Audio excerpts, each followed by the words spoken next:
இனி கடையில் வாங்காதீங்க. சுட சுட ஹெல்த்தியாக இப்படி செஞ்சு கொடுங்க. 10 கூட சாப்பிடுவாங்க. அதுக்கு ஒரு மிக்சிங் பவுலில் 1 கப் அளவுக்கு பச்சை பயிறு, 1/4 கப் அளவுக்கு முழு உளுந்து சேர்த்து தேவையான அளவு தண்ணீர் விட்டு அப்படியே ஒரு 6 மணி நேரம் ஊற விட்டுடுங்க. நல்லா ஊறின பிறகு அதை தண்ணியை வடிகட்டிட்டு மிக்சர் ஜாரில் சேர்த்துட்டு இது கூட 2 டேபிள் ஸ்பூன் அளவுக்கு பொடியாக கட் பண்ண தேங்காய், 1 டீஸ்பூன் மிளகு, கொஞ்சம் இஞ்சி, 2 பச்சை மிளகா, 2 வரமிளகாய் சேர்த்து கொஞ்சம் கொரகொரப்பாக அரைச்சி எடுத்துகிட்டு வந்து மிக்சிங் பவுலில் மாற்றிக்கங்க. ஊற வச்ச உளுந்து பச்சை பயிர்லேயும் ஒரு கைப்பிடி அளவுக்கு எடுத்து வச்சு சேர்த்திங்கன்னா சாப்பிட பார்த்து சுவையாக அங்கங்கே கடிபடும். இது கூட வெங்காயம் 2 டீஸ்பூன், கடலை மாவு 2 டீஸ்பூன், பச்சரிசி மாவு, கருவேப்பிலை, மல்லி இலைகள் 1 டீஸ்பூன், சீரகம், உப்பு தேவையான அளவு சேர்த்து நல்லா கலந்து பிசைஞ்சு எடுத்து நம்ம கடலைப்பருப்பு வடை தட்டுற மாதிரியே தட்டி எடுத்து எண்ணெயில் போட்டு பொரிச்சு எடுத்துக்கங்க.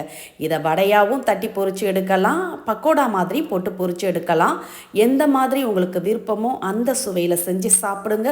சுட சுட 10 கூட கேட்டு வாங்கி சாப்பிடுவாங்க. செய்யும் போதே சுட சுட காலியாகும். இது கூட சட்னி தொட்டு சாப்பிட்டு பாருங்க, இன்னும் டேஸ்ட்